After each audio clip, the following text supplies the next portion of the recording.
За өнөөдөр авилгалтай тэмцэх газрын мэдээллийг сая сонслоо. Тэгээ миний хувьд маш баяртай байна. Тэрний юу вэ гэхээр өнөөдөр им инх болд гэдэг хүний заавраар утасны цохилтоор авилгалтай тэмцэх газар хөдөлдөг гэдэг нь 100% нотлогдож байна гэж миний хувьд бол бодож байна. Өнөөдөр их хурлын дарга маань дэгийн тухай хууль зөрчөөд 10 цагаас хойш чуулганыг их хурлын дарга хууль бусаар хуралдуулсангүй хилцэх асуудал өөрсдийнх нь өргөн барьсан засгийн газартай холбоотой асуудал байсан. За товчлуур нь хүрээгүй гэж ойлгож байгаа. За тийм учраас ёс зүйн хороог хуралдуулах ийм шалтгаанаар чуулганыг хууль бусаар бойкотлсон. Их хурлын дарга өөрөө чуулганыхаа танхимд эрс хүрсэн байхад орж ирээгүй. Монгол төрийн түүхэнд ийм анхны тохиолдол болж байна. За яг энэ цаг мөчтөд давхцаад их хурлын томьёон газраас миний талаараас мэдээлэл хийлээ. За яг их хурлын томьёон газрын мэдээлэл болсноос хойш 10 минутын дараа авилгалтай тэмцэх газрын нэр бүхийн албан тушаалтнууд мэдээлэл хийлээ.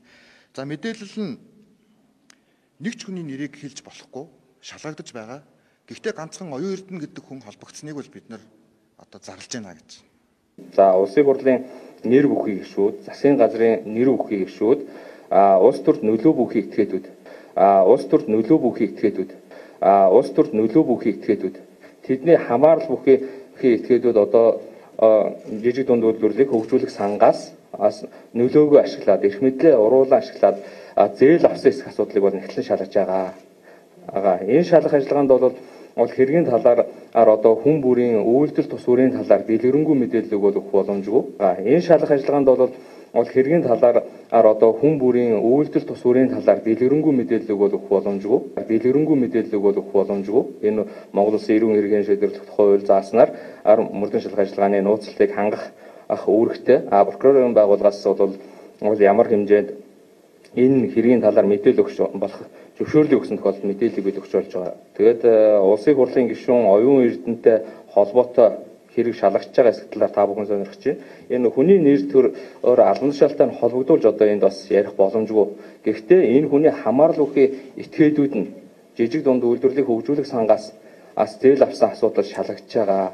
За зөвхөн энэ өгүүлбэрээс авилгалтай тэмцэх газар гэдэг бол Мягомбын инх холд гэдэг хүний хувийн компани болсон гэдгийг харуулж байгаа.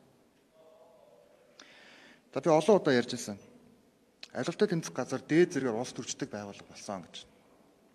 За өмнө нь ч гэсэн та бүхэн санаж байгаа засгийн газрыг бас солих тухай асуудал яригдж байхад тусгай хяналтын дэд хороог яг гмийн их хол дарга ингэж завсарлуулад тухайн үед одоогийн ерхий сайд хөрс зүхэд өөрийгөө таган чагнасан гэдэг ийм хэргийг тулгаж ирсэн. Тийм ээ та бүхэн санаж байгаа.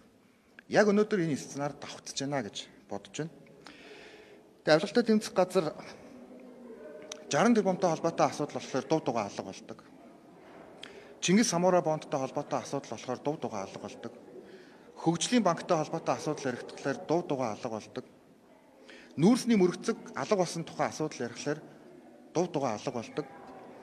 Цахиагийн элбэг дөрчтэй холбоотой асуудлуудыг шалгах гэхлээр дув дугаа алга болдог. Бадамж унаатай холбоотой асуудлыг шалгах гэхлээр дув дугаа алга болдог. Мягомбын инх холттой холбоотой асуудлыг шалгах гэхлээр дув дугаа алга болдог. Тэгсэн мөртлөө тэд нэр уцтахлаар гинт шуурхаа хөдөлдөг. Ийм улс төрийн нэг улс төрчийн дэргэдэх ийм харьяа байгууллага болсон байна. Тэгээд улсын хурлын гишүүн оюун эрдэнэтэй холбоотой хэрэг шалгаж байгаа эсэх талаар та бүхэн сонирхож байна. Энэ хүний нэр төр албан тушаалтай холбогдуулж энд бас ярих боломжгүй. Гэхдээ энэ хүний хамаарал бүхий этгээдүүд нь жижиг дунд үйлдвэрлэлийг хөгжүүлэх сангаас зээл авсан асуудал шалгаж байгаа. За Зунжангаа ерөнхийдөө авилгалтай тэмцэх газар миний хойноос хөөцөлдөж байгаа. Би энийг бас удаа дараалал мэдээлж ирсэн. Төгөлдөр гэдэг нөхөр энэ ажиллагааг зохион байгуулж байгаа. Им инх холд гэдэг хүний томилсон Төв аймгийн хүн. Инх жаргал дарагч гэсэн им инх холд гэдэг хүнийг хамгаалахын төлөө байдаг юм хүн. Энийгээ ч гэсэн удаа дараалан улс төрчтэй бас ярихдаа мэдэгдэж байгаа юм хүн. Гэхдээ өнөөдөр арай ч ийм дээр бас тулж болохгүй. Энэ бол 39 он биш. Энэ бол 39 он биш. Нэг ч удаа авилгалтай тэмцэх газар над руу уцтаагүй. Нэг ч удаа байцаалт өг гэж хэлээгүй.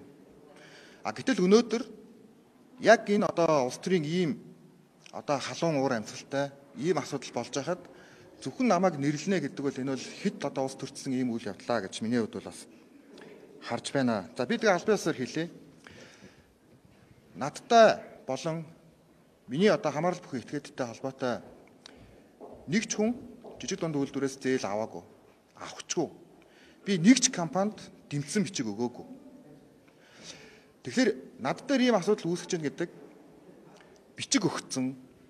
За магадгүй аль нэг компани дээр зээл авсан гишүүд дээр ямар их хэмжээний одоо албан болон албан бус дарамт байгааг та нар аяндаа өөрсдөө ойлгож байгаа. Тэгээд улсын хурлын гишүүн оюун эрдэнэтэй холбоотой хэрэг шалгаж байгаа хэсэг талаар та бүхэн сонирхож байна. Энэ хүний нэр төрөөр албан тушаалтай нь холбогдуулж одоо энд бас ярих боломжгүй. Гэхдээ энэ хүний хамаарал бүхий этгээдүүд нь жижиг дунд үйлдвэрлэлийг хөгжүүлэх сангаас зээл авсан асуудал шалгаж байгаа.